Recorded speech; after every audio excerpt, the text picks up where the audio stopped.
नमो भगवते वासुदेवाय।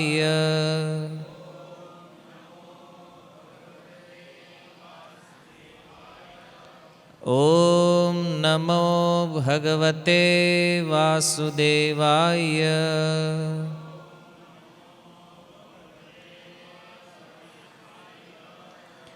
ॐ नमो भगवते वासुदेवाय।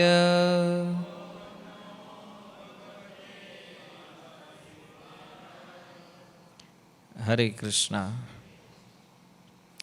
श्रीमद् भगवद गीता अध्याय 1 श्लोक क्रमांक 16, 17, 18। अनंत विजयम राजा कुंती पुत्रो युधिष्ठिरः नकुलः सहदेवश्च सुघोषमणिपुष्पको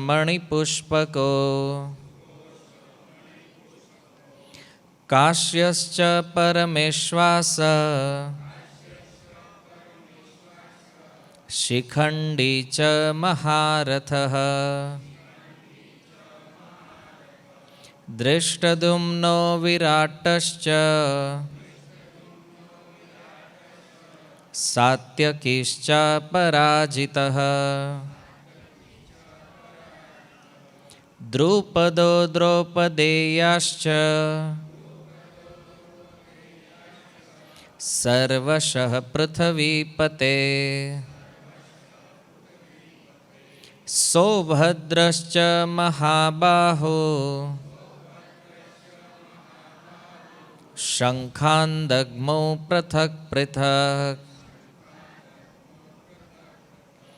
अनन्तविजयं राजा कुन्तीपुत्रो युधिष्ठिरः नकुलः सहदेवश्च सुघोषमणिपुष्पको काश्यश्च परमेश्वास शिखण्डी च महारथः दृष्टद्युम्नो विराटश्च सात्यकीश्च पराजितः द्रुपदो द्रौपदेयाश्च सर्वशः पृथ्वीपते सौभद्रश्च महाबाहो शङ्खान्दग्मौ पृथक् पृथक् अनन्तविजयं राजा कुन्तीपुत्रो युधिष्ठिरः नकुलः सहदेवश्च सुघोषमणिपुष्पको काश्यश्च परमेश्वास शिखण्डी च महारथः दृष्टद्युम्नो विराटश्च सात्यकीश्च पराजितः द्रुपदो द्रौपदेयाश्च सर्वशः पृथ्वीपते सौभद्रश्च महाबाहो शङ्खान्दग्मौ पृथक् पृथक् अनंत विजयम। अनंत विजय नामनो शंख राजा राजा कुंतीपुत्रः कुंतीनो पुत्र युधिष्ठिरः युधिष्ठिर नकुलः नकुल सहदेवः સહદેવ ચ અને સુઘોષમણિ પુષ્પકો સુઘોષ તથા મણિપુષ્પક નામના શંખ કાશ્ય કાશી વારાણસીના રાજા ચ અને પરમ ઈશુ આસહ મહાન ધનુર્ધર શિખંડી ચ પણ મહારથ હજારો સાથે એકલા હાથે લડનારો ધૃષ્ટદ્યુમ્ન રાજા દ્રુપદનો પુત્ર વિરાટ જેણે પાંડવોને અજ્ઞાતવાસ દરમિયાન આશ્રય આપેલો એ રાજકુમાર ચ પણ સાત્યકી યુયુધાન શ્રી કૃષ્ણના સારથી જેવો ચ તથા અપરાજિત જેનો કદાપી પરાજય થયો ન હતો દ્રુપદ પાંચાલ દેશનો રાજા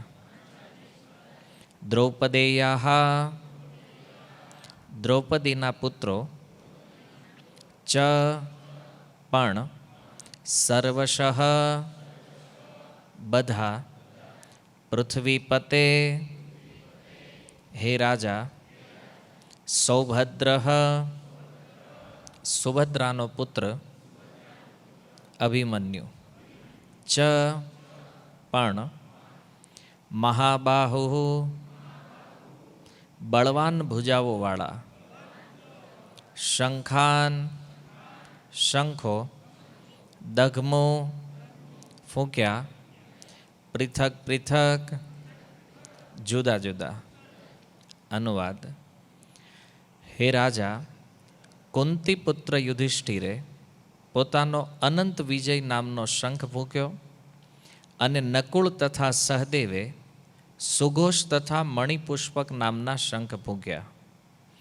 મહાન ધનુર્ધર કાશીરાજ, મહાન યોદ્ધા શિખંડી, ધૃષ્ટદ્યુમ્ન, વિરાટ, અપરાજિત સાત્યકી, દ્રુપદ, દ્રૌપદીના પુત્રો તથા અન્ય જેમ કે મહાબાહુ સુભદ્રા પુત્ર વગેરે સૌએ પોતપોતાના શંખ ફૂંક્યા. ભાવાર્થ. સંજયે ધૃતરાષ્ટ્રને બહુ ચતુરાઈથી જણાવ્યું કે પાંડુના પુત્રોને છેતરવાની અને પોતાના પુત્રોને રાજસિંહાસને બેસાડવાનો પ્રયાસ કરવાની તેમની આ અવિવેકપૂર્ણ નીતિ પ્રશંસા પાત્ર નહોતી. પહેલાંથી જ એવા એંધાણ સ્પષ્ટ જણાતા હતા કે આ મહાયુદ્ધમાં સમગ્ર કુરુવંશ માર્યો જશે. પિતામહ ભીષ્મથી માંડીને અભિમન્યુ જેવા પૌત્રો સુધીના અને વિશ્વના અનેક દેશોના રાજાઓ સહિત ત્યાં ઉપસ્થિત રહેલા સૌનો વિનાશ નિશ્ચિત હતો. આ સર્વનાશ રાજા ધૃતરાષ્ટ્રને કારણે જ થવાનો હતો, કારણ કે તેમણે પોતાના પુત્રોની કપટ નીતિને પ્રોત્સાહન આપ્યું હતું. શીલ પ્રભુપાદ કી જય. સ્વાગતમ ઉપસ્થિત સર્વ વૈષ્ણવજન શ્રોતાગણ એવં મહાનુભાવ.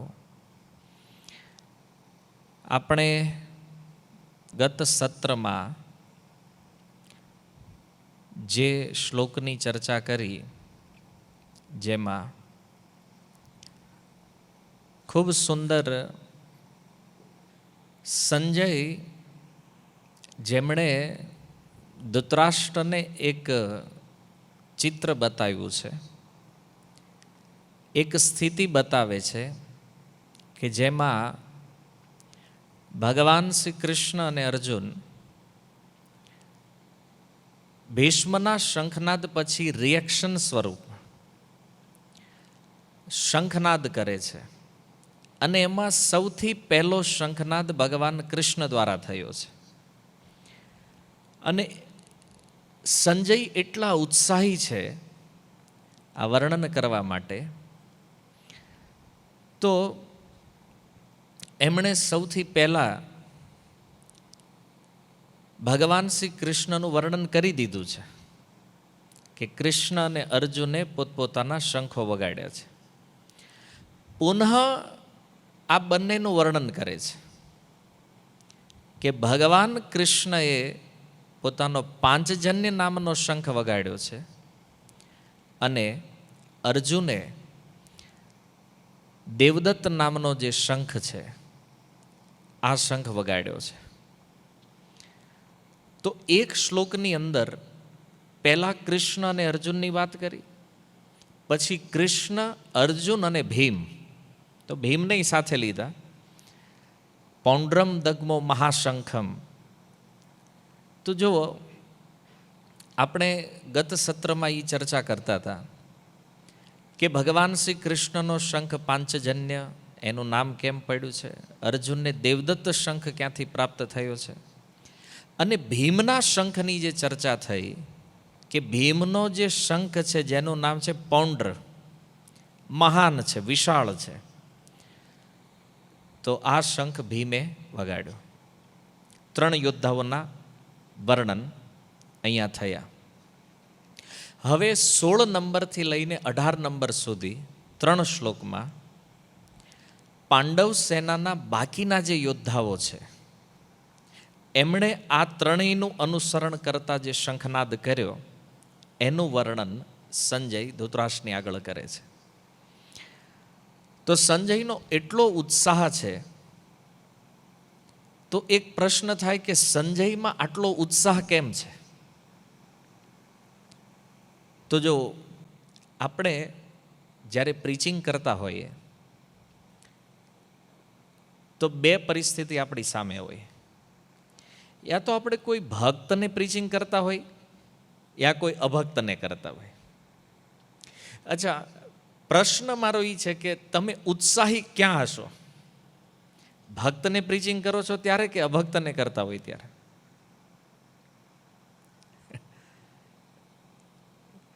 ક્યાં ઉત્સાહ હશે તમારો વધારે? કર્યું જ નથી. હે, ચાલો, ભક્તને પ્રીચિંગ કરતા ઉત્સાહ હોય કેટલા લોકો? હાથ ઉપર કરો. ઓકે. અભક્તને પ્રીચિંગ કરતા હોય ત્યારે ઉત્સાહ હોય, એમાં જાજા છે. હવે 2 કારણ બતાવો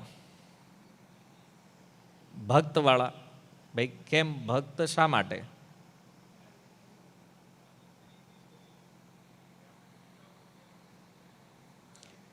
આપણે સમજાવવું જલ્દી સમજી જાય. Okay okay. આમાં હતા ભક્તવાળા?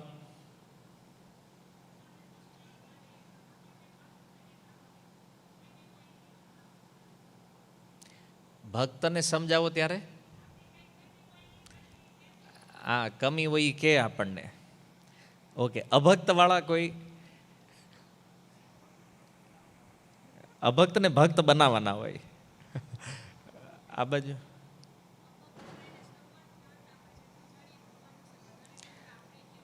હા, અભક્તને આપણે કહેતા હોય તો ભગવાન વિશે આપણે જેટલું જાણતો આપણે ઉત્સાહપૂર્વક બોલીએ છીએ. તો અભક્તને પ્રીચિંગ કરતા હોઈએ ને ત્યારે ઉત્સાહ વધારે હોય ભક્ત. હું કામ કે પહેલાં ખબર, એક તો સામે કોરી પાટી છે, એટલે આમ તો આપણે ભક્તો વચ્ચે બહુ બોલવાનું સાહસ ન કરતા. કદાચ કંઈક આમ તેમ બોલી ગયા તો, ખોટું બોલી ગયા તો એમાં આપણે થોડા આમ મર્યાદામાં રહેતા હોય. કદાચ એવું થાય ભક્તોમાં કે હું જે બોલું મારી કરતા બોલો વધારે જાણતો છે આ મેળો, કદાચ એ પ્રીચ કરી લે આપણને. પણ અભક્તને જ્યારે પ્રીચિંગ કરવા જાય તો ખબર છે કે આને મારે ભગવાનના વિષયમાં સમજાવવાનું છે, કૃષ્ણ કેટલા મહાન છે એ મારે એને બતાવવું છે. એટલે આપણે જે કૃષ્ણને જાણીએ છીએ એનું વર્ણન કરવા માટે આપણે એટલા ઉત્સાહી હોઈએ. તો જો અહીંયા ધૃતરાષ્ટ્ર છે સામે, ભક્ત છે કે અભક્ત છે? અભક્ત છે. અને એટલા માટે સંજય ઉત્સાહી છે કૃષ્ણ અને એના ભક્ત પાંડવોની ચર્ચા કરવા માટે. એટલે જો એનો ઉત્સાહ આ શ્લોકોની અંદર દેખાઈ રહ્યો છે. હવે ભક્તોની અંદર એટલો ઉત્સાહ નથી હોતો એનું કારણ છે કે ભક્તોમાં ભગવાનનું વર્ણન સ્વાભાવિક છે. એને ભક્ત તો જ્યારે મળે તો ભગવાનની જ ચર્ચા થતી હોય, પ્રચારની જ ચર્ચા થતી હોય, તો એમાં એટલા ઉત્સાહથી નહીં. પણ જ્યારે કોઈ નવા વ્યક્તિ પાસે મળે છે તો વ્યક્તિ એટલે કે જે ભક્ત છે અતિ ઉત્સાહથી એનું વર્ણન કરતા હોય છે. તો સંજયની પણ આ સ્થિતિ છે. સામે ધૃતરાષ્ટ્રે જોયું આને કૃષ્ણના વિષયમાં કાંઈ ખબર નથી, અને હું કહું છું તો એનો ઉત્સાહ તો વધતો નથી. તો હું જ સંજય વિચારે છે હું મારી ભક્તિનું પોષણ કરવા માટે આજ મને મોકો મળ્યો છે કૃષ્ણ કથા વર્ણન કરવાનો. તો જો આમાં ભગવાન અને ભક્ત બંને છે તો પછી આ ચાન્સ હું શું કામ જવા દઉં? હે ને? કૃષ્ણ ભક્ત બડો ચતુર, ભગવાનનો ભક્ત એટલો બુદ્ધિમાન છે કે એને પ્રીચિંગ કરવાનો અવસર મળે તો એ ક્યારેય છોડતો નથી, અને છોડી દે છે તો એ બુદ્ધિમાન નથી. હે ને? કારણ કે ફરીથી ઓલો સાંભળવા તૈયાર હોય કે ન હોય ખબર નથી. એટલા માટે જો સંજયનો આ પ્રથમ ગુણ જે છે ઉત્સાહ, તો એણે શંખનાદનું આટલું સુંદર વર્ણન કર્યું છે. નહીંતર આ વાતને આટલી શા માટે ડિટેલમાં લઈ જાય? હે ને? તમે જો આ ધૃતરાષ્ટ્ર જે છે ને એ પહેલેથી જ કૃષ્ણના વિરોધી છે,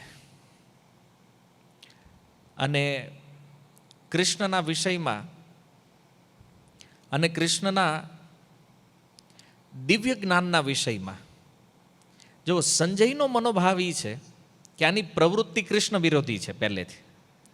કારણ કે એ અને એના જે 100 પુત્રો છે હંમેશા ભગવાનની ઈચ્છાથી વિપરીત ચાલ્યા છે, એનાથી વિરુદ્ધ ચાલે છે. એટલા માટે સંજય એવો વિચાર કર્યો કે આને કૃષ્ણના વિષયમાં પણ કહેવું છે, અને કૃષ્ણનું દિવ્ય જ્ઞાન એટલે કે જે જ્ઞાન કુરુક્ષેત્રમાં અર્જુનને આપ્યું છે એ જ્ઞાન પણ મારે આને કહેવું છે. એટલે સંભળાવવા માટે સંજય ખૂબ ઉત્સાહી છે, ભગવાનને પણ અને ભગવાનની વાણીને પણ. તો સંજય વિસ્તારથી પાંડવોની શંખધ્વનિનું વર્ણન કરે છે. તમે કમ્પેરિઝન કરી શકો બેયની, કારણ કે શ્લોક તમે સાંભળી ચૂક્યા છો કે દુર્યોધનના પક્ષથી માત્ર ભીષ્મની શંખધ્વનિનું વર્ણન થયું છે, અને પાંડવોના પક્ષમાં જુઓ તમે કેટલા વિસ્તારથી 4 શ્લોકમાં આ પાંડવોની શંખધ્વનિનું વર્ણન છે. તો અંતર સમજાય છે ને સંજયના ઉત્સાહનો. અને ત્યાં પણ ભીષ્મએ શંખનાદ કર્યો તો ઠીક છે, દુર્યોધનને પ્રસન્ન કરવા કર્યો છે, તો એટલામાં એક જ પોઈન્ટની અંદર વાર્તા પૂરી. અને અહીંયા જે શંખધ્વનિ થઈ રહ્યા છે એની કેટલી સુંદર મહિમા છે જુઓ. શંખનાદ તો કહે છે, પણ એ શંખ વગાડવા વાળાનું નામય લે છે, શંખનું નામ લે છે, હે ને? બધું ડિટેલમાં. તો આ સંજયનો ઉત્સાહ છે. તો આપણને એક પ્રશ્ન થાય કે આપણે ભગવદ્ ગીતા તો સાંભળીએ છીએ જન્મ મૃત્યુથી મુક્ત થવા માટે, જન્મ મરણથી બહાર નીકળવું છે એટલે ગીતા સાંભળીએ છીએ. તો પછી આ શંખનાદનું આટલું ડિટેલ વર્ણન કેમ? આ શું મતલબ છે શંખનો? કારણ કે શંખ ક્યારે વાગે? આરતી કરવાની હોય, કંઈક સારું શુભ કામ કરવાનું હોય તો શંખનાદ થાય. હવે અહીંયા તો યુદ્ધ કરવાનું છે, અને યુદ્ધની શરૂઆત થવા જઈ રહી છે, અને એમાં શંખનાદ થયો છે. હાલો એકવાર માની લે થઈ ગયો તો વાંધો નહીં, ભલે થઈ ગયો, પણ આ શંખોનું આટલું વિસ્તૃત વર્ણન કેમ? માની લો કોઈ વ્યક્તિ ગીતા વાંચે તો બારી રૂપથી તો એ જો કે આ શું આમાં બધું હાલે છે, ઓલા સામે ઊભા છે ને ઓલા રે વાત કરે છે ને આણે શંખ વગાડ્યો ને ઓલા શંખ વગાડ્યો, હે ને? આ મતલબ શું છે આ બધા શ્લોકોનો? પણ જુઓ, આની પાછળ જે ગુહ્ય અર્થ છે, જે ગૂઢ વાતો છે, એને સમજવી આપણા માટે બહુ જરૂરી છે.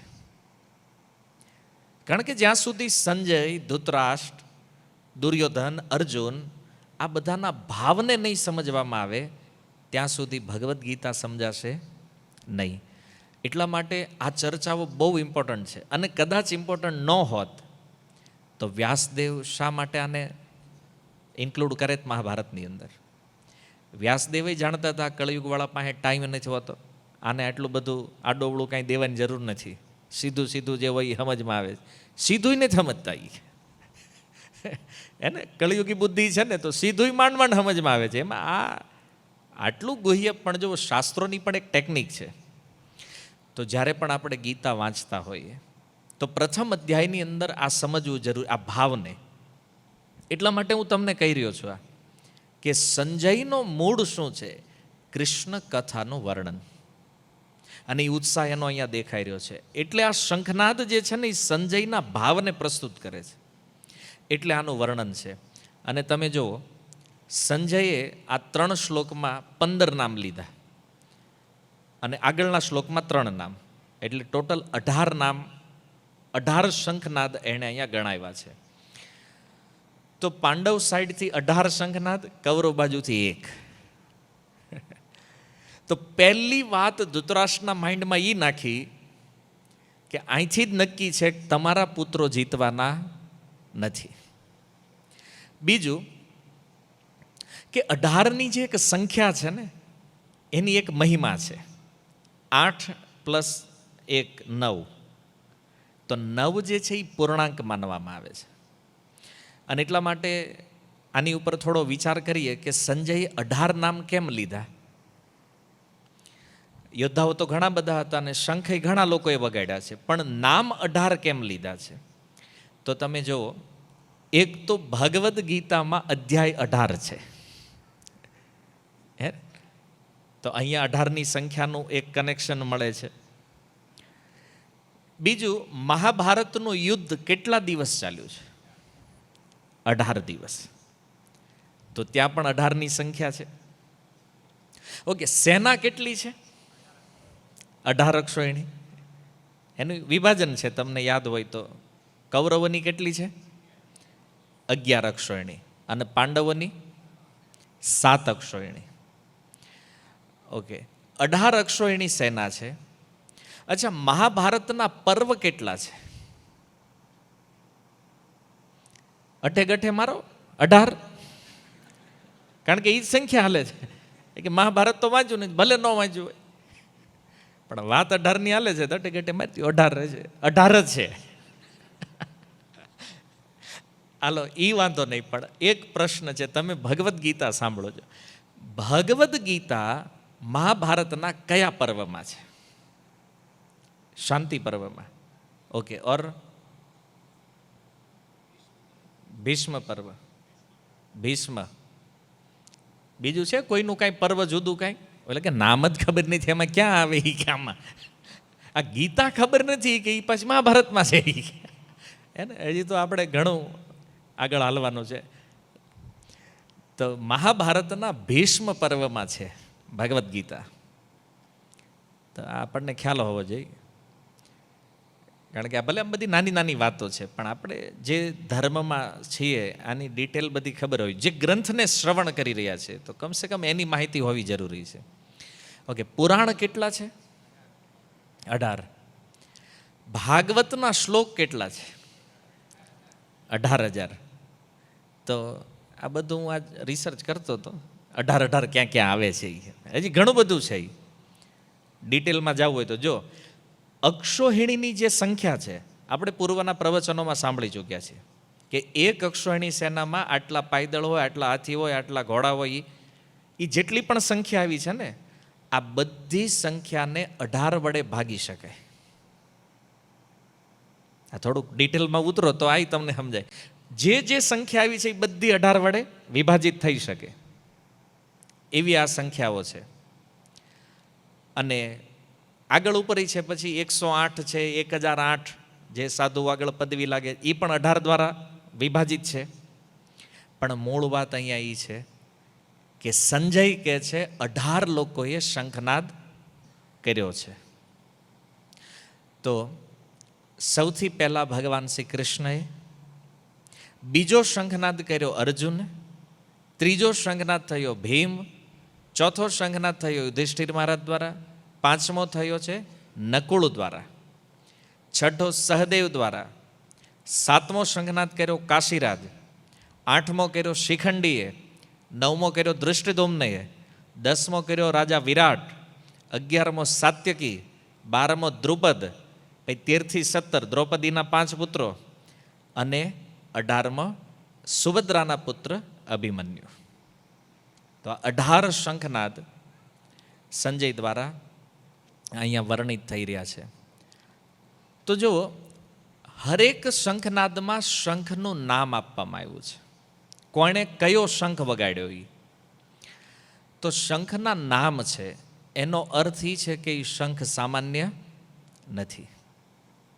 કારણ કે નામ જેનું છે એનો મતલબ કે એ વસ્તુ મહત્વપૂર્ણ છે. જેમ કે ભગવાને 5 જન્ય શંખ વગાડ્યો, તો 5 જન્ય શંખની કથા છે.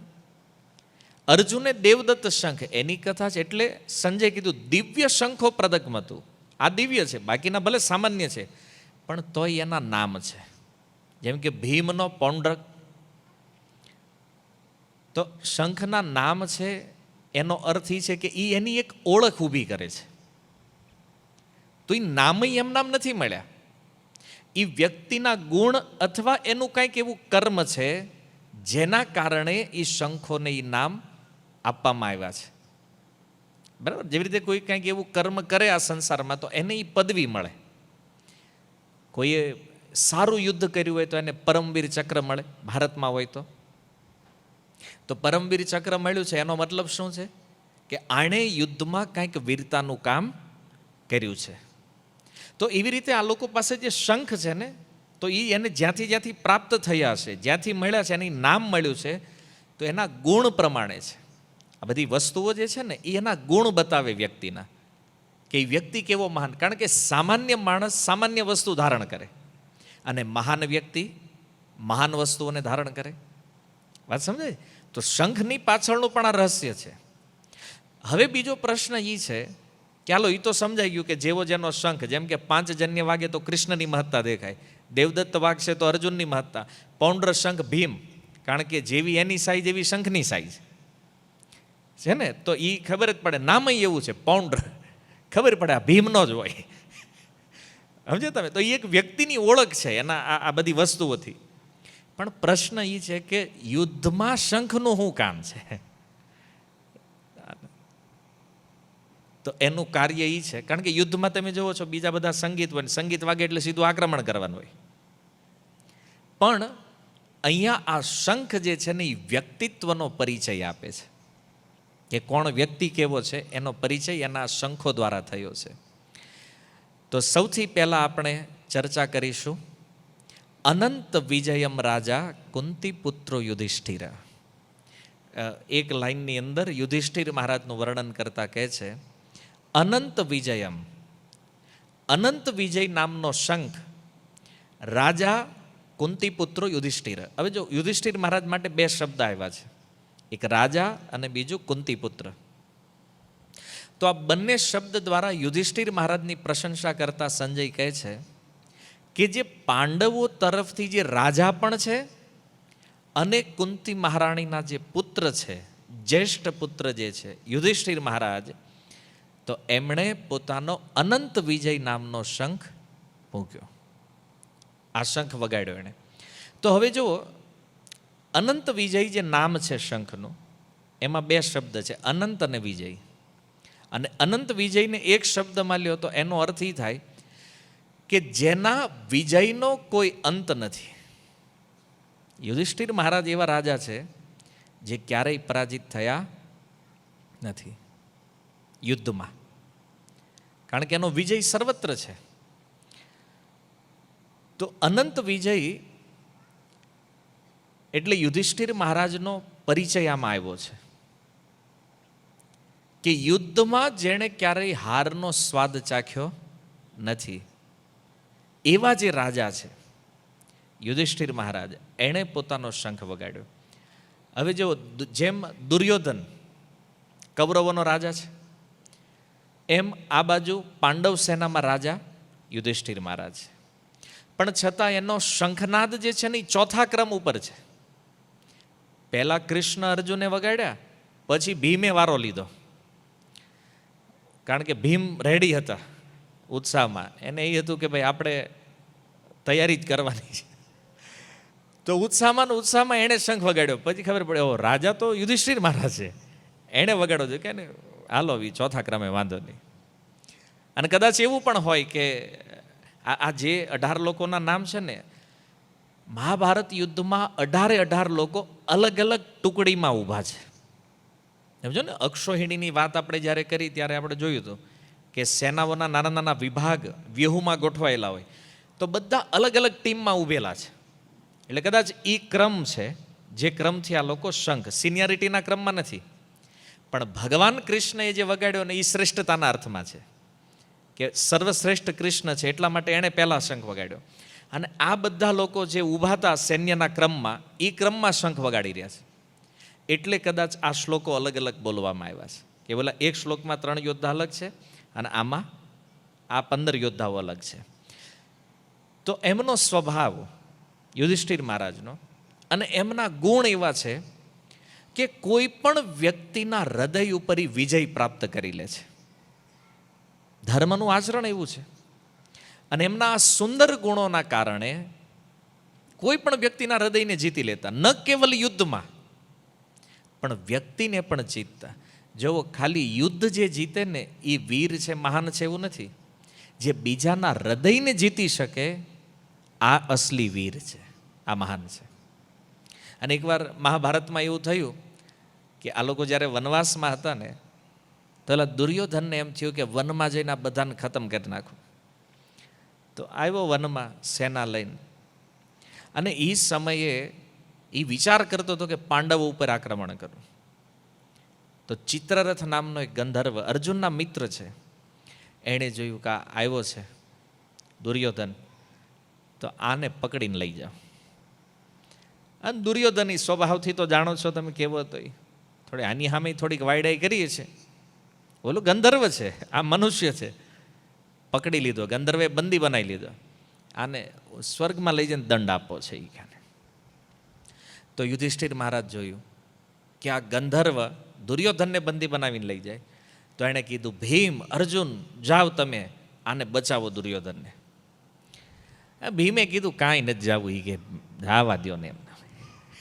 ભીમ તો ભીમ છે ભાઈ, એને ખબર છે આ માર ખાઈ જ બરાબર છે. એ કે આ કે બચાવવા જવું નથી, શત્રુ તો છે જ. પણ યુધિષ્ઠિર મહારાજે કીધું જો ભાઈ ગમે એ હોય, આપણે અંદર અંદર ભલે લડતા હોય કે એ 100 છે ને આપણે 5 છીએ, એ આપણો આંતરિક વિવાદ છે, પણ બહારનો કોઈ આવે ને ત્યારે આપણે 105 છીએ. એટલે અર્જુનને કીધું અર્જુન જાતો. તો અર્જુને યુદ્ધ કર્યું, ભલે ઓલો મિત્ર હતો તો એને આ દુર્યોધનને છોડાવ્યો. પણ એ તમે જુઓ એનો સ્વભાવ. યુધિષ્ઠિર મહારાજે ઉપકાર કર્યો છે, માનતો નથી, પણ યુધિષ્ઠિર મહારાજ ક્યારેય એને શત્રુ માનતા નહોતા. એટલે એનું એક નામ અજાત શત્રુ છે. બીજા ભલે એને શત્રુ માને, પણ યુધિષ્ઠિર મહારાજ ક્યારેય કોઈને શત્રુ માનતા નહીં, એટલે એને આ નામ મળ્યું છે. અને આ હકીકતમાં આવું હોવું પણ જોઈએ. આપણે કોઈને શત્રુ ન માનવા જોઈએ. એ આપણને માનતો એનો પ્રોબ્લેમ છે. આ યુધિષ્ઠિર મહારાજનો શ્રેષ્ઠ ગુણ છે. યુદ્ધમાં પણ વિજયી છે અને કોઈના સ્વભાવને જીતવામાં પણ વિજયી છે. તો હૃદય જીતે છે એટલા માટે આ બધી પદવીઓ એને મળી છે. રાજા, શંખનું નામ અનંત વિજયી છે. તો ન કેવલ આ બધાને જીતવાની વાત છે, આ તો ચાલો સામાન્ય વ્યક્તિ થયા, શત્રુઓ થયા. કોઈ ઋષિમુનિ, બ્રાહ્મણ, એવા જે મહાપુરુષો છે એમની પાસે પણ યુધિષ્ઠિર મહારાજ જાય તો એનું સુંદર આચરણ, એમનો સુંદર સ્વભાવ, યુધિષ્ઠિર મહારાજ બધેથી વિજયી ભવના આશીર્વાદ પ્રાપ્ત કરીને આવતા. એ થોડું મહાભારત તત્વથી જોશો તો જો યુધિષ્ઠિર મહારાજ જેની પાસે ગયા, કદાચ શત્રુ સેનામાં પણ કેમ ન હોય, પણ યુધિષ્ઠિર મહારાજને જોવે ને કહી દે વિજયી ભવ. જો ભીષ્મ અને દ્રોણ બે સામેની સેનામાં, દુર્યોધનની સેનામાં છે, તોય આ બે આશીર્વાદ આપ્યા યુધિષ્ઠિર મહારાજને, વિજયી ભવ. તો જો વ્યક્તિમાં સદાચાર હોય, ગુણ હોય, તો કોઈ પણ વ્યક્તિ એના અનિષ્ટની કામના કરે નહીં.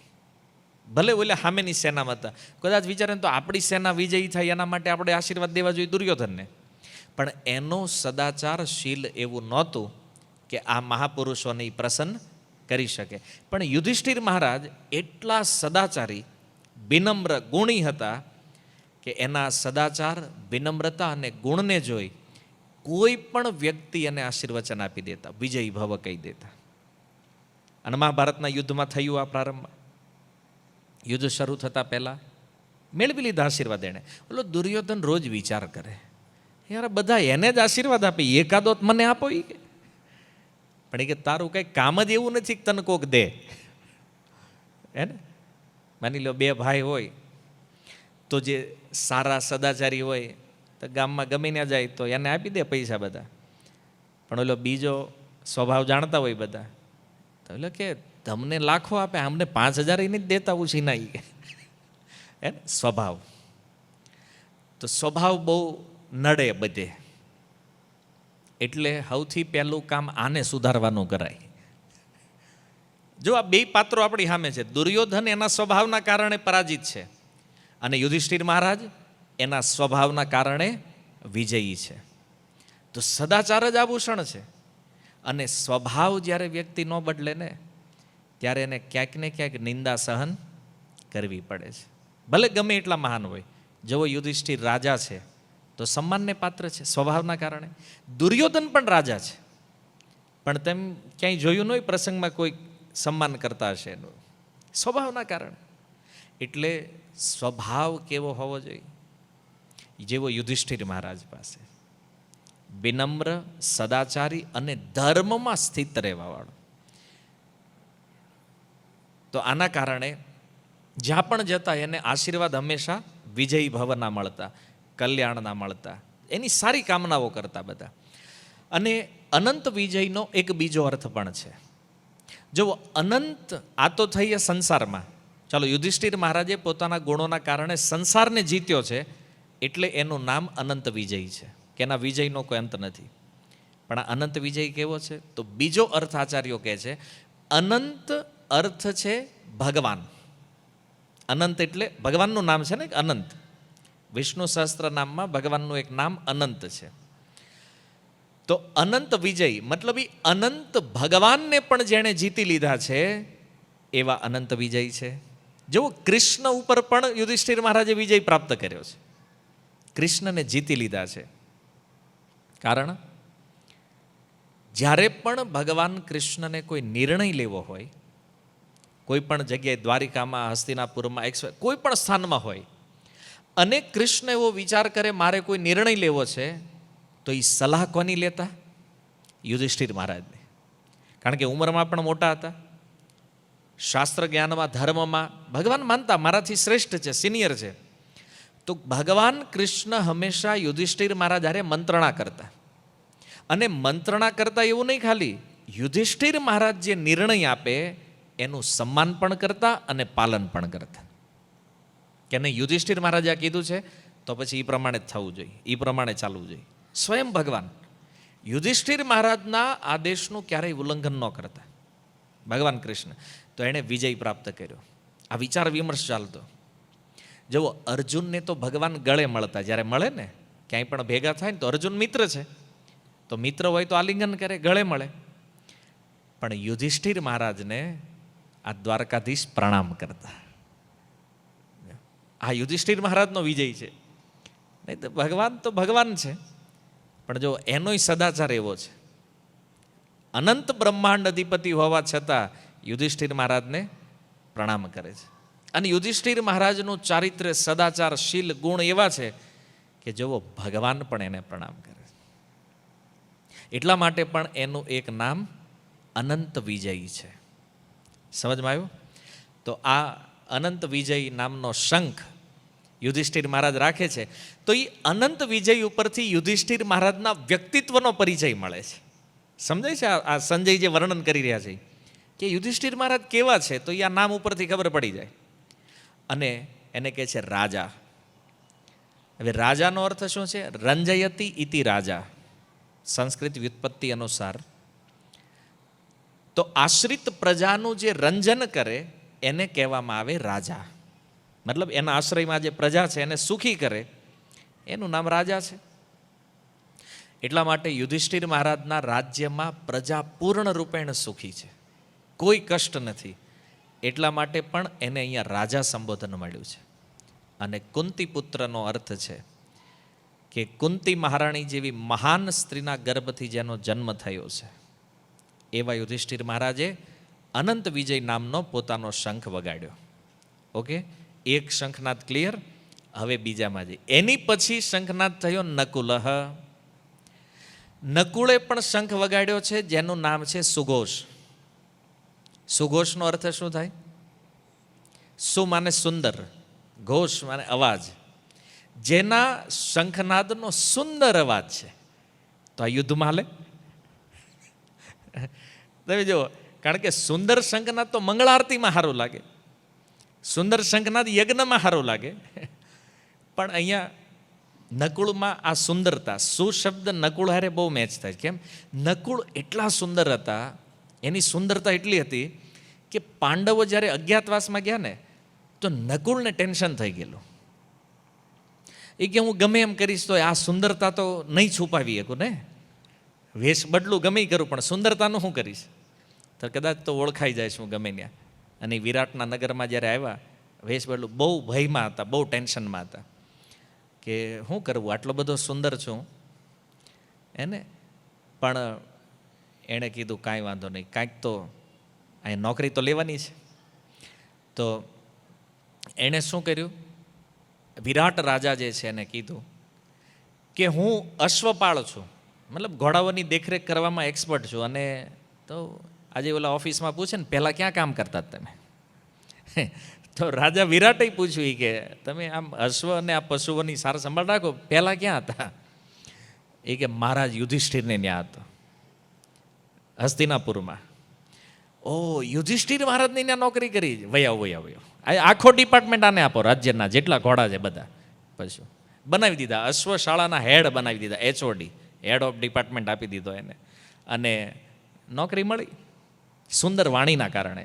રૂપ જેટલું સુંદર છે વાણી પણ એટલી સુંદર છે, તો મળી ગઈ નોકરી. અને ત્યાં એ અશ્વપાળ બન્યા. ત્યારે એનું નામ શું હતું યાદ છે કોઈને? નકુળ અજ્ઞાતવાસમાં અશ્વપાળ બન્યા છે વિરાટ રાજાને. શું નામ ધારણ કર્યું હતું એણે ત્યાં? નથી ખબર. ગ્રંથિક, ગ્રંથિક આ નકુળનું નામ હતું. ગ્રંથિક નામના અશ્વપાળ બનેલા ત્યાં. અને એમણે આ જોબ કરી. તો રૂપ પણ સુંદર, વાણી પણ સુંદર. તો જુઓ, એના શંખનું નામ સુઘોષ છે ને. તો એનો શંખ પણ સુંદર અને શંખનો અવાજ પણ સુંદર, મધુર. એટલા માટે આ સુઘોષ નામનો શંખ નકુળના વ્યક્તિત્વનો પરિચય આપે છે. નકુળ કેવા છે. તો આ પ્રમાણે મહારાજ યુધિષ્ઠિર પછી નકુળે શંખનાદ કર્યો. અને સૌથી નાના જે પાંડવ છે જેનું નામ છે સહદેવ. તો આ સહદેવ જે છે એના શંખનું નામ છે મણિપુષ્પક. મણિપુષ્પકનો અર્થ શું છે? મણિથી બનેલા પુષ્પની સમાન સુંદર જેનો શંખ છે એનું નામ છે મણિપુષ્પક. અને આ સહદેવ વેદોમાં, જ્ઞાનમાં એક્સપર્ટ, એટલે પાંચેય પાંડવોમાં એ પંડિત ગણાય. સહદેવ છે સૌથી નાના પણ શાસ્ત્ર જ્ઞાન જબરજસ્ત. યુધિષ્ઠિર મહારાજ ભલે ધર્મના જ્ઞાતા છે પણ જેટલું સહદેવ શાસ્ત્ર જાણે છે એટલું યુધિષ્ઠિર મહારાજ પણ નથી જાણતા. એકદમ શાસ્ત્રમાં પારંગત. એટલે કાંઈ પણ સલાહ લેવાની હોય ને, ચારેય પાંડવ મોટા ભાઈ છે પણ એ પૂછવા કોને જાય? આ નાના ભાઈને શું કરવાનું છે આગળ. અને તમે એ પણ જાણો છો કે આ છે ને ત્રિકાળદર્શી છે સહદેવ. ખબર હોય નિયમી, પૂછ્યા વગર કહેવાનું નહીં. આ નિયમ હતો, કોઈક પૂછે તો જ કહેવાનું કામ છે અથવા આમ કરાય, જાણે બધું. તો આ સહદેવ પંડિતાઈમાં એક્સપર્ટ એકદમ. પણ જો એકવાર બન્યું એવું, રાજસૂય યજ્ઞમાં ભગવાન શ્રી કૃષ્ણની અગ્ર પૂજા થઈ, સૌથી શ્રેષ્ઠ પૂજા કૃષ્ણની થઈ. તો શિશુપાલને તકલીફ થઈ. આની પૂજા કેમ કરો છો એ કે આ કોઈ પૂજા કરવા યોગ્ય વ્યક્તિ નથી. અહીંયા બીજા એટલા મહાન મહાન લોકો બેઠા છે, એને મૂકીને આની પૂજા કરો તમે. તો આપણે જાણીએ છીએ કે ભીમનો મગજ ફાટી ગયેલો. એ કે આને અત્યારે જ પતાવી દેવો છે. આ સભામાં કૃષ્ણનું અપમાન કરે. પણ ભીષ્મએ કીધું આને 100 ચાન્સ આપવાના છે, પછી તું જો હું થાય આનું. પણ હવે આ સહદેવ તો દૂર, ભીમ તો જેમ તેમ કરીને ભીષ્મના કહેવાથી શાંત થઈ ગયા. પણ આ સહદેવ જે છે ને એને સહન ન થયું. તરત ઊભા થયા પોતાની સીટ ઉપર અને શિશુપાળનો વિરોધ કર્યો. અને કહે છે કે શિશુપાળ સાંભળ, કૃષ્ણથી મહાન પરાક્રમી આ પૃથ્વી ઉપર કોઈ નથી. પૃથ્વી ઉપર નહીં, અનંત બ્રહ્માંડોમાં આનાથી પરાક્રમી કોઈ નથી. મેં એની પૂજા કરી છે. તું ક્યારનો પૂછે છે ને કોણે એની અગ્ર પૂજા કરી? મેં કરી છે કે. અને જેને સહન ન થતું હોય ને આવો સામે કે કેમ એના માથે લાત મારી છે કે સહદેવ. એમ કોઈને જો આ સહન ન થતી હોય કૃષ્ણની પ્રશંસા, તો સામે આવો અને પડશે લાત એના માથે. અને હવે જેને બોલવું હોય નહીં બોલે. અને જે બોલ્યો ને આ સભામાં એનો વધ હું કરીશ, સહદેવ કે. અને એમ કરીને જમીન ઉપર એક પાટું માર્યું. પેલા બધાને થયું કે આમાં બોલવા જેવું નથી કે આ પતાવી દે પહેલા. કોઈ કમ વીર થોડી છે. પણ એટલું બોલ્યા ભીષ્મએ સમજાવ્યા બે જા કેમ, કારણ કે અહીંયા કૃષ્ણના યશને પ્રકાશિત કરવાનો જાવ. તમે જો અહીં પ્રકાશિત થઈ જાઓ, શિશુપાલને કદાચ તમે મારી નાખશો પણ નહીં મેળ પડે. આ કૃષ્ણનો એની મુક્તિ કૃષ્ણ આપવાના છે. અને એટલા માટે આવું કહીને સહદેવ બેઠા. આની વાત નિશ્ચિત છે કે જ્યાં ભગવાન કે ભગવાનના ભક્તની નિંદા થતી હોય તો આને ક્યારેય સહન કરવું જોઈએ નહીં. શાસ્ત્ર કહે છે યા તો એની જીવા કાપી લેવી જોઈએ, યા તો એને ચૂપ કરાવી દેવો જોઈએ જો સામર્થ્ય હોય તો. અને નહીં તો એ સ્થાનને છોડીને આપણે ન કટિંગ કરી શકતા હોય કે ન કાંઈ દંડિત કરી શકતા હોય તો એ સ્થાનને છોડીને નીકળી જવું જોઈએ. આ તો થાય ને. આ લોકો તો સામર્થ્યવાન હતા પાંડવો. તો ન કેવલ ભીમ, સહદેવે પણ વિરોધ કરેલો આ વસ્તુનો. અને જ્યારે એણે આ વાત કરી, જમીન ઉપર આ લાત મારી, એ સમયે આકાશમાંથી દેવતાઓએ પુષ્પની વૃષ્ટિ કરી સહદેવ ઉપર. કે આ ભગવાનના યશમાં આટલી સુંદર વાત કરી છે એણે, તો દેવતાઓએ પુષ્પવૃષ્ટિ કરી. અને એ પુષ્પ વર્ષા એવી અદ્ભુત હતી, મણિઓની સમાની પુષ્પ હતા જે સહદેવ ઉપર વર્ષ્યા છે. અને એટલા માટે એ શંખ જે હાથમાં લીધો છે સહદેવ, એનું નામ શું થયું છે? મણિપુષ્પક. એ સ્વર્ગના પુષ્પની સમાન આ સુંદર શંખ હતો. અને આ પણ વિરાટનગરમાં જ્યારે અજ્ઞાતવાસમાં ગયા તો એણે ગોપાલ વેશ લીધો છે, ગોવાળનો વેશ લીધો. અને ગાયોનું પાલન એ ડિપાર્ટમેન્ટ સહદેવે લીધો છે. તો તમને યાદ છે આનું નામ શું હતું ત્યારે અજ્ઞાતવાસમાં? નથી ખબર. તંતીપાલ, જે ગાયોની સુરક્ષા રક્ષા કરે, સંભાળ રાખે. તો આ બે નામ થઈ ગયા. ગ્રંથિક નકુળનું નામ છે, તંતીપાલ સહદેવનું નામ છે. ભીમનું નામ શું હતું? મહાભારત નથી જોયું? હા, ખ્યાલ હોવો જોઈએ. મહાભારત જોયું છે ને, BR ચોપડા વાળો? ખ્યાલ નથી. બલ્લવ, ભીમ રસોઈયા હતા, પાકશાળા હેડ ઓફ ડિપાર્ટમેન્ટ. અને અર્જુન બ્રિહન્નલા, જે વિરાટ રાજાની પુત્રી ઉત્તરાને સંગીત શીખવાડે છે. અને યુધિષ્ઠિર મહારાજ રાજા વિરાટને ચોપાટ રમાડતા. કંક, કારણ કે હારીને આવ્યા હતા, અનુભવ તો હતો જ રમવાનો. એ જ નોકરી લીધી ન્યા જઈને એણે. અને દ્રૌપદી સૈરંદ્રી, વિરાટ રાજાની રાણીની દાસી. તો આ રીતે આ અજ્ઞાતવાસમાં 5 પાંડવો હતા. તો આ 5 પાંડવોના શંખનાદનું વર્ણન કર્યા બાદ હવે જે યોદ્ધાઓના નામ છે એના શંખના નામ નથી લીધા. સીધું કીધું કાશીરાજ. પણ એનું એક સુંદર વિશેષણ આપ્યું છે. કાશીરાજે એનો શંખ વગાડ્યો, પણ કાશીરાજ કોણ છે? તો કહે છે પરમેશ્વાસ.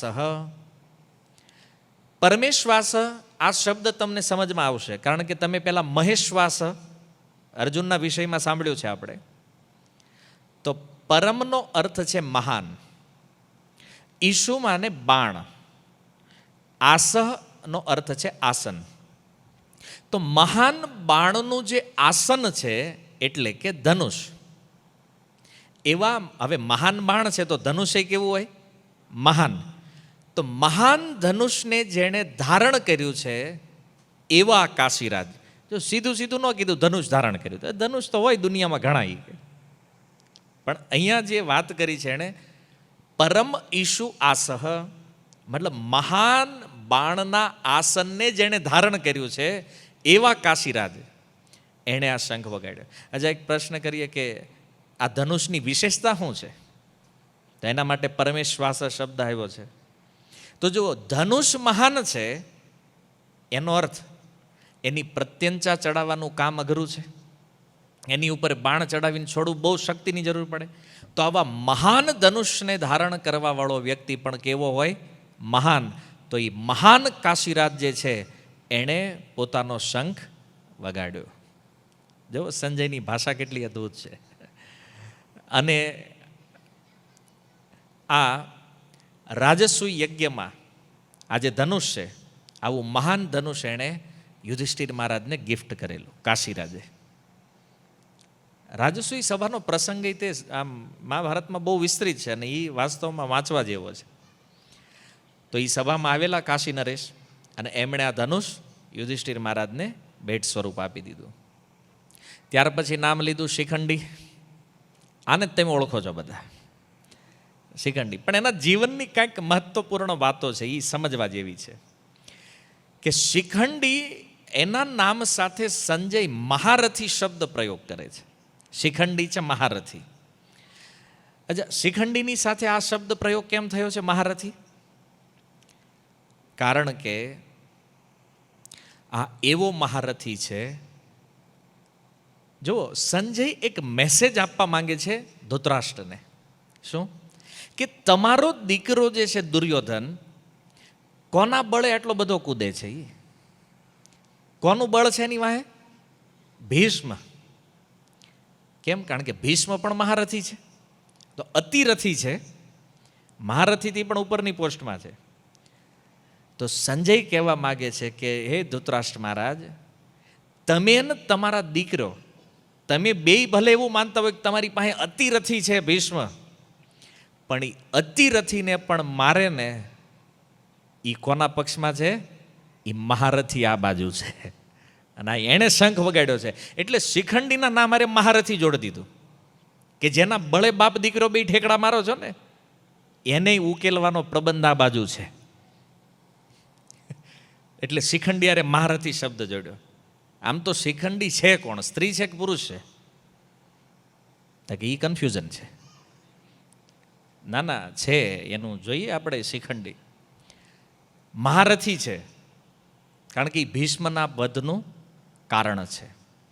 તો જો સંજય આ શબ્દ દ્વારા એને કહી દીધું કે ભીષ્મ પણ મરવાના છે. અને કહીએ કે કેમ? કારણ કે ભીષ્મ જ્યારે બાણશૈયા ઉપર આવ્યા છે ત્યારે સંજય આવીને સંવાદ સંભળાવી રહ્યા છે હસ્તિનાપુરમાં.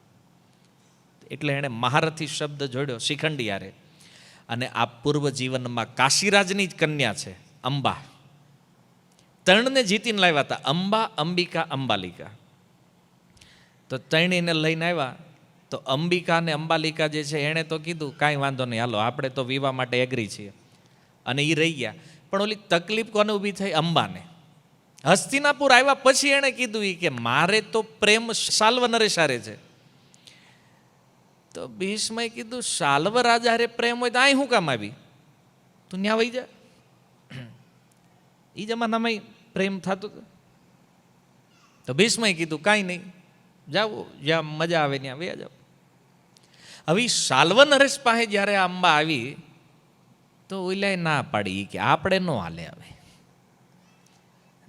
જો પ્રેમમાં મર્યાદા જુઓ તમે. આજકાલ તો કોઈ મર્યાદાઓ છે જ નહીં.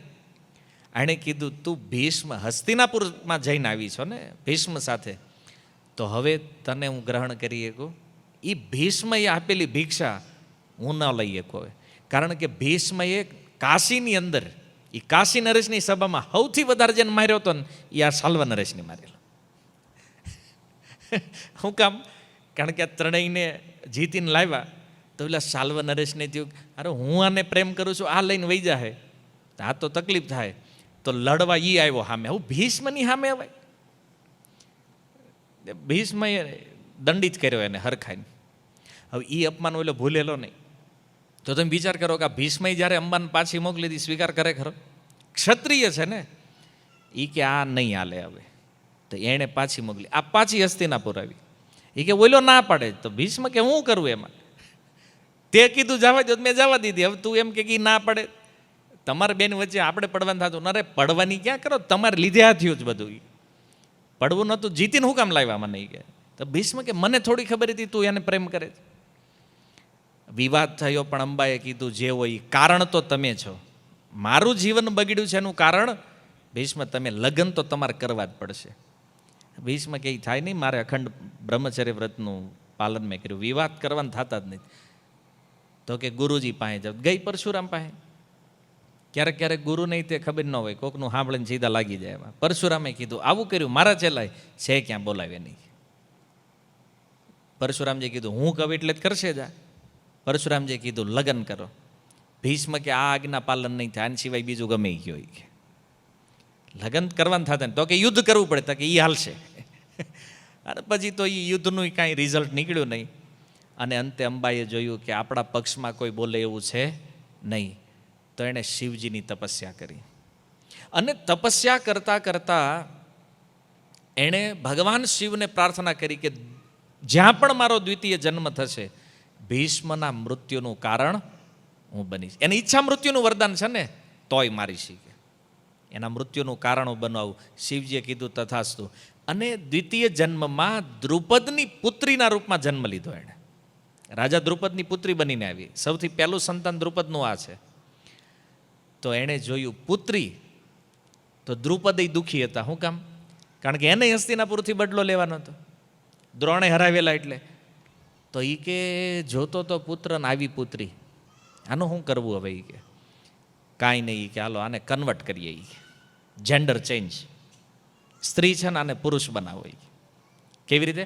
સ્થૂણાકર્ણ નામના ગંધર્વને ત્યાં લાવ્યા, અને ગંધર્વની કૃપાથી આ શિખંડીની જે સ્ત્રીના રૂપમાં હતી એ પાછી શું થઈ ગઈ? પુરુષના રૂપમાં. સ્ત્રીમાંથી પુરુષ, અને એક યોદ્ધા મહારથીના રૂપમાં.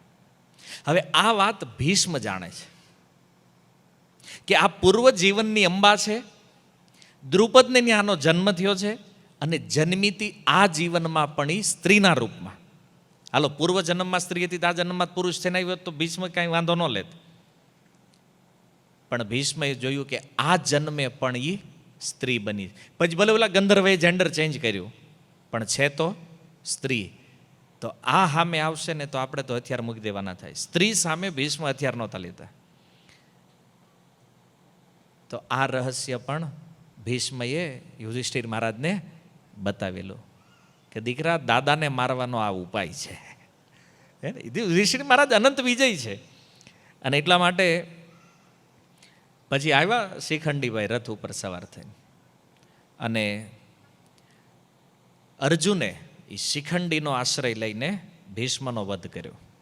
પણ જો અશ્વત્થામા જ્યારે એ દ્રૌપદીના 5 પુત્રોને મારવા આવે છે દુર્યોધનના કહેવાથી, તો એ સમયે અશ્વત્થામાએ જોયું આ શિખંડી આણે બહુ કાંડ કર્યા છે, એને માર્યો. ત્યારે શિખંડીનો વધ ક્યારે થયો? એ સમય દ્રૌપદીના 5 પુત્રોના વધ પૂર્વ આ શિખંડીનો વધ કર્યો અશ્વત્થામાએ મહાભારતના યુદ્ધ પછી, અને આ રીતે એનું મૃત્યુ થયું.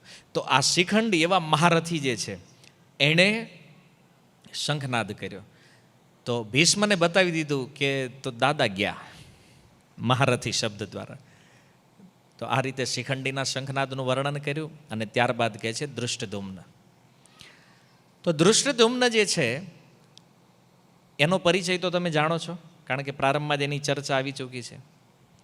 આ કોઈ સ્ત્રીના ગર્ભથી આનું પ્રાગટ્ય નથી થયું, યજ્ઞકુંડથી પ્રગટ થયા છે. અને સેનાપતિ છે. તો શિખંડીના પછી ધૃષ્ટદ્યુમ્નએ શંખનાદ કર્યો. અને આમનું મૃત્યુ પણ ક્યારે થયું કે જ્યારે અશ્વત્થામા દ્રૌપદીના 5 પુત્રોને મારવા આવે છે, તો રસ્તામાં આની શિબિર જોઈ, ધૃષ્ટદ્યુમ્નની. અને એણે જોયું કે આ જે ધૃષ્ટદ્યુમ્ન, આણે મારા પિતાનો વધ કર્યો છે કપટપૂર્વક, અને એટલા માટે આને મારી નાખું. તો એ ધૃષ્ટદ્યુમ્નનો પણ વધ અશ્વત્થામાએ કર્યો. પછી ગયો ઓલા 5 પુત્રો પાસે. તો આ 2 યોદ્ધાઓ, 2 ભાઈ અશ્વત્થામાના હાથે મહાભારતના યુદ્ધ પછી મૃત્યુ પામ્યા છે. અને ત્યાર પછી વિરાટ રાજાના શંખનાદનું વર્ણન કર્યું, જ્યાં પાંડવોનો 1 વર્ષનો અજ્ઞાતવાસ હતો. અને વિરાટ રાજાને જ્યારે ખબર પડી કે આ જે 5 વ્યક્તિ, જ્યારે પાંડવો પ્રગટ થયા, વિરાટને તો એમ થયું હૃદય બેહી ન જાય થારો. શું કામ? કારણ કે જો આર્યાવર્તના શ્રેષ્ઠ રાજકુમારો, જેની કહેવાય ને આમ જેની મિસાલ આપે છે લોકો, અને યોદ્ધાઓમાં શ્રેષ્ઠ, એ પાંડવોએ અમારી ત્યાં નોકરી કરી. અને નોકરી કરી તમે જાણો છો નોકરારે વ્યવહાર કેવો થયો હોય, ક્યાંક તું તડાક થઈ હશે ને ક્યાંક લાફાવાળી થઈ હોય ને ક્યાંક આમ તેમ કર્યું છે. પાંડવો ઉપર ગયા. ક્યારેક ક્યારેક રમતમાં યુધિષ્ઠિર મહારાજ જીતી જતા તો રાજા વિરાટ આમ તેમ બોલી દેતા કાંઈ. અને સૌથી વધારે ખોટું તે લાગ્યું કે આખા આર્યાવર્તની જે મહારાણી છે એ દ્રૌપદી મારી પત્નીની દાસી બની, તો વિરાટને કાંઈ હક નહીં.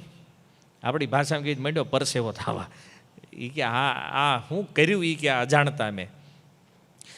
પણ પાંડવો, યુધિષ્ઠિર મહારાજે કીધું કે તમે આમાં કાંઈ ટેન્શન ન લો, તમારો તો અમારો અજ્ઞાતવાસ હતો, અમારે રહેવાનું હતું, અને અમે આ રાજ્યની ચોઈસ કરી છે, તમારે ચિંતા કરવાની જરૂર નથી. પણ એ કે તમે 1 વર્ષ મારા રાજ્યમાં તમે અમારી સેવા કરી છે, હું કૃતજ્ઞ છું તમારા પ્રતિ. તમે જ્યાં કહેશો, જે સમયે, જ્યારે પણ લડવાનું હોય, ભલે હું બહુ મોટો યોદ્ધા નથી, પણ મારી સહાયતા એની ટાઈમ તમારી હારે રહેશે. તો 3 પુત્રો સાથે મહાભારતના યુદ્ધમાં પાંડવોના પક્ષમાં રહ્યા. તો આ રીતે એમણે પણ શંખનાદ કર્યો. યુદ્ધમાં એ પણ હતા રાજા વિરાટ. અને ત્યારબાદ આવે છે સાત્યકી. સાત્યકી માટે કહ્યું સાત્યકી ચ અપરાજિત. સાત્યકી એવો યોદ્ધા છે જેણે પણ જીવનમાં ક્યારેય પરાજયનો સ્વાદ ચાખ્યો કોઈએ નથી, હરાવીએ ક્યાંને, ક્યારેય હાર્યા નથી. અને જો સાત્યકી જે છે ને, એ પાંડવોને કૃષ્ણની સમાન પ્રેમ કરે છે, અને વિશેષ અર્જુનને. કારણ કે અર્જુન મિત્ર પણ છે, ગુરુ પણ છે. તો એનો એક અદ્ભુત પ્રેમ છે કૃષ્ણની સમાન. જેમ કૃષ્ણ અર્જુનને પ્રેમ કરે, એવો જ પ્રેમ આ સાત્યકી અર્જુનને કરે છે. સદગુણી, સદાચારી, વ્રતી, બધા જ ગુણોથી સંપન્ન. તો એને અહીંયા વર્ણન થયું છે અપરાજિત તરીકે. સાત્યકી ચ અપરાજિત, જેનો સીધો અર્થ છે કે જે અપરાજિત છે, જેને આજ સુધી કોઈએ પરાજિત કર્યા નથી. અને વિશ્વનાથ ચક્રવર્તી પાદ આ શબ્દ ઉપર ટીકા લખતા કહે છે સાત્યકી ચાપ રાજિત. આ પ્રમાણે જો આનો અર્થ લેવી તો વિશ્વનાથ ચક્રવર્તી પાદ કહે છે ચાપ કહે છે ધનુષને, અને રાજિતનો અર્થ છે સુશોભિત. તો ધનુષ જેના હાથમાં સુશોભિત છે એવા આ સાત્યકી, એણે શંખનાદ કર્યો. અને ત્યારબાદ રાજા દ્રુપદ, તો એનો પ્રેમ પણ પાંડવોમાં એવો છે, જેમ ભગવાન કૃષ્ણનો પ્રેમ છે એવો જ પ્રેમ રાજા દ્રુપદ કરે છે. જુઓ, જ્યારે વિરાટનગરમાં એ સભા મળી, અજ્ઞાતવાસ પૂરો થયો, તો બધા કહેતા હતા કે એક કામ કરો ને, દુર્યોધનને સમજાવી કે આપણે પહેલાં ટ્રાય કરવી, વડધું રાજ્ય જો એમના સમજાવીને આપી દે તો આપણે બાંધવાને માથાકૂટ કરવી નહીં.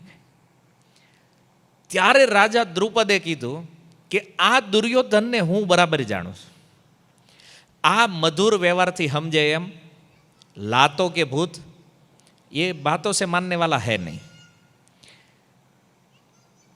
તો કોઈ કે એમ કીધું એક કામ કરો નહીં કે એને બાપાને વાત કરો. કોઈક છોકરા નો હમત થાય કે નહીં કે એને રહેવા દઉં કે એને બાપાને કયો.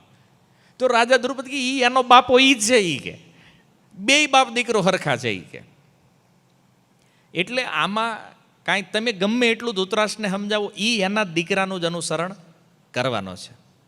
જેવો ભીષ્મ અને દ્રોણ એના પક્ષમાં હું કામ રહે છે, કારણ કે દીનતાવશ. હવે એને જે ભાઈ અહીંયા રહ્યા છીએ અને આ બધું છે આનું, આલો આના પક્ષમાં રહી. કર્ણ અને શકુની આના પક્ષમાં હું કામ? મૂર્ખતાવશ. આ બધા દુર્યોધનને સપોર્ટ કરવાના છે. અને એટલા માટે યુદ્ધ એ જ એકમાત્ર ઉપાય છે, જો રાજ્ય પાછું લેવું હોય તો. અને બીજું તો ઓલા બધાએ કીધું તો કરવું હું, ડાયરેક્ટ યુદ્ધ કરી દેવું નહીં. પહેલાં બધા રાજાઓને નિમંત્રણ આપો આપણી બાજુ રહેવા માટે. શું કામ? કારણ કે જે રાજા પાસે જેનું નિમંત્રણ પહેલાં જાહે એ એના પક્ષમાં આવ્યો જાય. કારણ કે ક્ષત્રિય ધર્મનો નિયમ, જેનું નિમંત્રણ પહેલાં આવ્યું એની બાજુ રહેવાનું છે. તો આપણે અહીં મીટિંગ કરવી તો ઓલો કરતો હશે ને દુર્યોધન તે, તો સૌથી પહેલાં આ કરવું જોઈએ. તો રાજા વિરાટે કીધું, એ કે તમારી વાત બરાબર છે, આની હારે કાંઈ સમાધાન કરાય નહીં, આને સીધું યુદ્ધ જ કરાય. અને એ કે નિમંત્રણ મોકલો તો હું તમારે હારે છું. એ કે તો સભામાં નક્કી થયું તમે બે છે ને પહેલાં આપો નિમંત્રણ બધા રાજાઓને, તો આપણી બાજુ. ઓલો એનથી હોશિયાર દુર્યોધન, પહેલાં આપીએ એવું. એટલે 11 થઈ ગઈ. અને આપણાને બિચારાને 7 અક્ષોણી ભેગી થઈ. પણ બહુ ચિંતા નથી. કેમ? કારણ કે આ બાજુ કૃષ્ણ છે ને, આપણાને ટેન્શન તો આમથું નહોતું. તો બધા રાજાઓને નિમંત્રણ આપી અને યુદ્ધના પક્ષમાં પહેલેથી ફેવર કરી હોય તો રાજા દ્રુપદે એને કીધું કે સમજવા નહીં, તોય બધાએ નક્કી કર્યું હાલો સંધિદૂત તરીકે જવા દો કૃષ્ણ નહીં, કે કાંઈક થાય. પણ એ તો ખબર હતું યુદ્ધ એ જ કલ્યાણ છે, એનો કોઈ બીજો રસ્તો નથી. તો આવું પાંડવો પ્રતિ સમર્પણ હતું રાજા દ્રુપદનું. કારણ કે આમ તો પાંડવોના સસરા બનવાનો અવસર મળ્યો છે ભાઈ દ્રુપદને, પોતાની પુત્રી છે ત્યાં. અને દ્રૌપદી સાથે જે અન્યાય થયો છે ને રાજા દ્રુપદ જાણે છે. અને એટલા માટે પણ એને એ નિશ્ચય હતું કે યુદ્ધ તો થવું જોઈએ. અને ત્યાર પછી વર્ણન થયું દ્રૌપદીના 5 પુત્રોનું.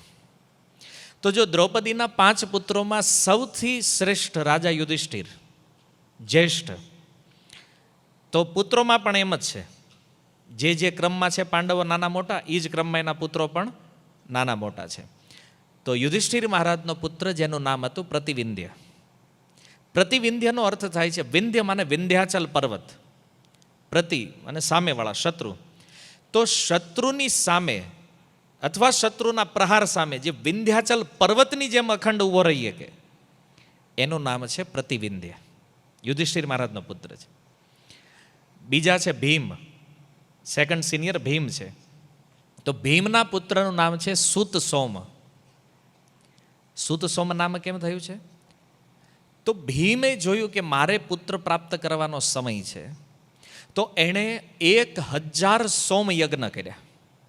અને 1000 સોમ યજ્ઞના ફળ સ્વરૂપ જે પુત્ર પ્રાપ્ત થયો છે એ આ સુત સોમ છે. તો ભીમનું વર્ણન સાંભળ્યું લાગે ને, બ્રિકોદર ભીમ કર્મા. પણ આ સૌમ્ય રૂપ હતું ભીમના પુત્રનું, એ બહુ સુંદર હતા જે ભીમના પુત્ર છે. ભલે શરીર ભીમની સમાન હતું પણ સુંદરતા ખૂબ હતી. તો એટલે એનું નામ થયું સુત સોમ. 1000 સોમ યજ્ઞના ફળ સ્વરૂપ પ્રગટ થયા છે. ત્રીજા છે અર્જુન. તો અર્જુનના પુત્ર છે શ્રુતકર્મા. જ્યારે અર્જુન ગયેલા પરિભ્રમણમાં અને અનેક રાજાઓને જીતીને જ્યારે આવ્યા અર્જુન, તો એવા મહાન વિખ્યાત કર્મ અર્જુને કર્યા અને ત્યારબાદ આ પુત્રની પ્રાપ્તિ થઈ.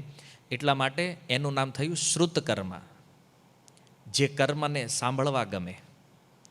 તો એવું આ નામ હતું શ્રુતકર્મા. અને ચોથું સિનિયરિટીમાં નામ છે નકુળનું. તો નકુળના પુત્ર થયા શતાનિક અને સહદેવના પુત્ર થયા શ્રુતસેન. તો એકથી એક મહાન યોદ્ધાઓ છે આ બધા. અને એવું નહોતું કે અશ્વત્થામાએ આવીને તરત મારી નાખ્યા તેને. અશ્વત્થામાએ જ્યારે પ્રતિવિંધ્ય ઉપર આક્રમણ કર્યું ને, તો એણે પણ એની હારે લડાઈ કરી છે અશ્વત્થામાએ. પણ ઓલાએ છળથી એનું મસ્તક કાપી નાખ્યું. પછી ભીમ જે છે, તો ભીમના પુત્રએ જોયું રથનું પડ્યું તો બાજુમાં એ ઉઠાવીને માર્યું અશ્વત્થામાને, પણ એને પ્રહાર ચૂકાવીને એનો વધ કર્યો. એવી રીતે અર્જુનના પુત્રએ ખૂબ બાણોની વર્ષા કરી, ઓલા ઢાલ લઈ અને બધા બાણથી બચી અને એનો વધ કર્યો. અને નકુળ, સહદેવ એ બંનેના પુત્રોએ પણ અશ્વત્થામા ઉપર આક્રમણ કર્યું. અને આવી રીતે આ 5 પુત્રોના મસ્તક કાપી અને લઈને આવ્યો હતો અશ્વત્થામા દુર્યોધન પાસે. અને એ અંધકારમાં પણ દુર્યોધન ઓળખી ગયો કે આ પાંડવોના નહીં પણ પાંડવોના પુત્રોના મસ્તક છે. તો આ રીતે દ્રૌપદીના જે 5 પુત્રો છે, જે મહારથીઓ છે, એણે પણ પોતપોતાના શંખ વગાડ્યા. અને અંતિમ નામ લે છે અભિમન્યુનું. અભિનો અર્થ થાય છે નિર્ભય. અભિ માને જેને અ માને નહીં, ભ માને ભય, જેને કોઈ ભય નથી એ છે અભિ. મન્યુનો અર્થ છે ક્રોધ. તો નિર્ભય થઈને જે યુદ્ધમાં ક્રોધ કરે છે અથવા ક્રોધપૂર્વક જે યુદ્ધ કરે છે એને કહેવામાં આવે છે અભિમન્યુ. તો યુદ્ધના 13મા દિવસે ચક્રવ્યૂહમાં કોની એન્ટ્રી થઈ છે? અભિમન્યુની. અભિમન્યુની એન્ટ્રી થઈ અને એણે ચક્રવ્યૂહમાં પ્રવેશ કર્યો. અન્ય તો કોઈ યોદ્ધાની સહાયતા માટે જઈ ન ગયા, પણ જુઓ વીર એટલો છે, લાખો સૈનિકોને માર્યા એણે. અને ઓલાએ જોયું કૌરવોએ કે આ મરે એમ નથી, તો 6 મહારથીઓએ કારે આક્રમણ કરી અને એનો વધ કર્યો. તો આ રીતે આવા મહારથી જે છે અભિમન્યુ, એણે પણ પોતાનો શંખનાદ કર્યો. આ શંખ ધ્વનિ જે છે એ યજ્ઞ અને આરતીનું સૂચક છે. યજ્ઞ માનો કે અથવા આરતી સમજો. તો અચ્છા, એક પ્રશ્ન થાય, અહીંયા કયો યજ્ઞ છે ભાઈ? તો જુઓ, મહાભારત જે છે એ પૂજા છે, યુદ્ધભૂમિ યજ્ઞકુંડ છે. એમાં જે યોદ્ધાઓ છે એ આહુતિ છે, જે મરી રહ્યા છે એ. અને આહુતિ આપવાવાળા કોણ છે? જે મારી રહ્યા છે એ બ્રાહ્મણ. અસ્ત્ર શસ્ત્ર એની સામગ્રી છે. અને યજ્ઞના ભોગતા ઈશ્વર કોણ છે? ભગવાન કૃષ્ણ છે. તો આ મહાભારત યુદ્ધ જે છે એ પણ એક યજ્ઞ સ્વરૂપ છે. અને યજ્ઞનો પ્રારંભ થાય છે શંખનાદ દ્વારા. જો યુદ્ધ પૂજા હોય, આ પ્રમાણે આપણે સમજીએ, એનો અર્થ એ થયો કે સંસારનું કોઈ પણ કર્મ જે છે એ યજ્ઞ બની શકે છે. પણ ક્યારે? જ્યારે એ કર્મ કૃષ્ણ માટે કરવામાં આવે. 3જા અધ્યાયમાં કીધું યજ્ઞાર્થાત કર્મણો અન્યત્ર. તો એ કર્મ પણ શું બની જાય? યજ્ઞ. જેવી રીતે અહીંયા યુદ્ધ યજ્ઞ છે, એવી રીતે સંસારના કોઈ પણ સ્વાભાવિક કર્મ જે છે એ યુદ્ધ બની શકે છે. એટલા માટે આપણે કર્મને યજ્ઞમાં પરિવર્તિત કરી શકીએ છીએ. અને આનાથી થાય શું? તો કે કર્મનું કોઈ બંધન લાગતું. કર્મ જ્યારે યજ્ઞ સ્વરૂપ થઈ જાય તો એનું કોઈ બંધન હોતું નથી. તો શંખ ધ્વનિ સૂચિત કરે છે કે પૂજા પ્રારંભ થવાની છે, પૂજા આરંભ થવા જઈ રહી છે. અને શંખ ધ્વનિ યોદ્ધાઓનો ઉત્સાહ બતાવે છે. એવું નહોતું કે ચાલો કૃષ્ણએ શંખનાદ કર્યો તો હાલો વાહે આપણે વગાડ લઈએ, કે થોડુંક હવે બધા વગાડે છે તો આપણે નીરસ નહીં, ઉત્સાહપૂર્વક. કારણ આરંભ કૃષ્ણથી થયો છે. તો જુઓ, જેમ ટ્રેનમાં એન્જિન હોય ને વાહે બધા ડબ્બા હોય, તો આ પાંડવ પક્ષનું એન્જિન કોણ છે? કૃષ્ણ છે. તો જે ઉત્સાહથી, જે ફોર્સથી કૃષ્ણએ શંખ વગાડ્યો છે એવા જ ઉત્સાહથી, કારણ કે જે એન્જિનની સ્પીડ હોય એ ડબ્બાની હોય ને, તો બધાએ એટલા જ ઉત્સાહપૂર્વક શંખનાદ કર્યો છે. કારણ કે આ બધાની પાછળ શક્તિ કોની છે? ભગવાન કૃષ્ણની છે. અને એટલા માટે આ જગતનું સૌથી શ્રેષ્ઠ કર્મ, સૌથી શ્રેષ્ઠ કાર્ય હોય તો એ કૃષ્ણ ભાવનામૃત છે. આની સિવાય જીવોના સુખ માટે ક્રાંતિ કરી શકે એવું કોઈ સાધના સમાજમાં વિદ્યમાન નથી અત્યારે. કૃષ્ણ કોન્શિયસનેસ જે છે આ સર્વોત્તમ છે. અને આનાથી જીવની જે સુખ, શાંતિ, સદગતિ, મુક્તિ કે પછી ભગવત ધામ, આ કૃષ્ણ ભાવનામૃત જેટલું સરળતાથી આપી શકે આટલું અન્ય કોઈ આપી શકે એમ નથી. તો આ સુંદર ભાવ સંજય પ્રગટ કરે છે. અને ધૃતરાષ્ટ્ર માટે એક શબ્દ આવ્યો છે પૃથ્વીપતે, પૃથ્વીના પતિ. તો સંજય ધૃતરાષ્ટ્રને એ સમજાવવા માગે છે કે તમે તમારો દીકરો બે પૃથ્વીના પતિ બનવા માગો છો, જેના માટે આટલું મોટું યુદ્ધ કર્યું છે, જેના માટે આ સંપૂર્ણ કુરુવંશનો સંહાર થઈ રહ્યો છે. પણ એટલું સમજો કે તમારે ખાલી આ નાના એવા હસ્તિનાપુરનું પતિ બનવું છે ને, પણ જે કૃષ્ણ સામે ઊભા છે ને એ આખી પૃથ્વીના સ્વામી છે. એમ વરાહ રૂપ લઈને એણે જ પૃથ્વીનો ઉદ્ધાર કર્યો છે રસાતળમાંથી. અને એ પૃથ્વી હારે વરાહ ભગવાનના વિવાહ થયા છે. તો આ પૃથ્વી કોની પત્ની છે? ભગવાનની પત્ની છે.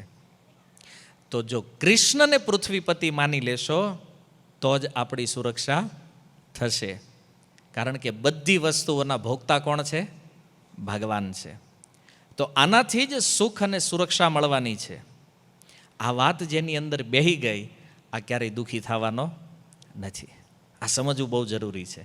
જુઓ, દુર્યોધન ને ધૃતરાષ્ટ્ર બે આ પૃથ્વીના સ્વામી બનવા માગે છે, તો એ તો ઓલરેડી કૃષ્ણ છે, તો એના દાસ બની જાઓ, ઓટોમેટિક જે જોઈએ બધું મળી જાય. એમ જો ઘણીવાર લોકો લક્ષ્મીની પાછળ પાગલ છે, લક્ષ્મીને ચાહે છે, અને લક્ષ્મીની ચાહના હોવી જ જોઈએ. એવું નથી કે હાલો ભક્ત છે તો બસ હવે લક્ષ્મી નહીં, ખાલી નારાયણ જોતા જ નહીં.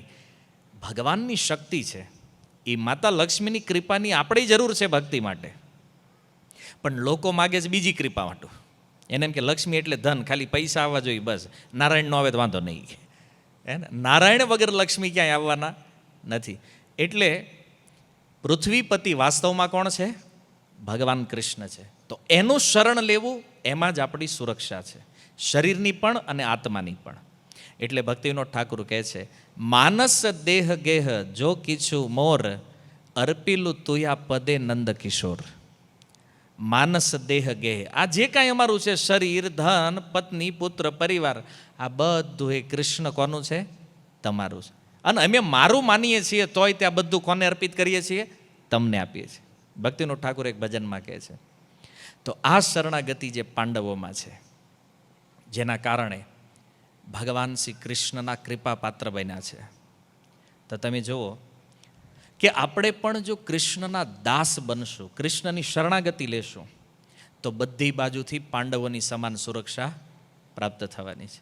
નહીતર દુર્યોધનની સમાન હાથે ગમે એટલા ષડયંત્રો, ગમે એટલી ટ્રાય કરશું, આજ સંસારમાં કોઈ પ્રકૃતિ કે કોઈ વ્યક્તિ આપણને સુરક્ષા આપી શકશે નહીં. આ શંખનાદનો મૂળ સાર છે.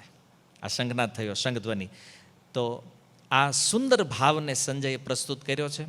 આ ભાવને આપણા મનમાં ધારણ કરી અને આપણે ગીતા વાંચવાની છે, સમજવાની છે, અને આમ આગળ વધવાનું. તો ગીતાનું અસલી તાત્પર્ય આપણને સમજાશે. તો આ પાંડવોના અને કૌરવોના બેયના શંખનાદનું વર્ણન સંજયે અહીંયા પૂર્ણ કર્યું. અને આની શું અસર થઈ છે આગળ, એ નેક્સ્ટ શ્લોકમાં આપણે આવતા ગુરુવારે ચર્ચા કરીશું. હરે કૃષ્ણ. શીલ પ્રભુપાદ કી.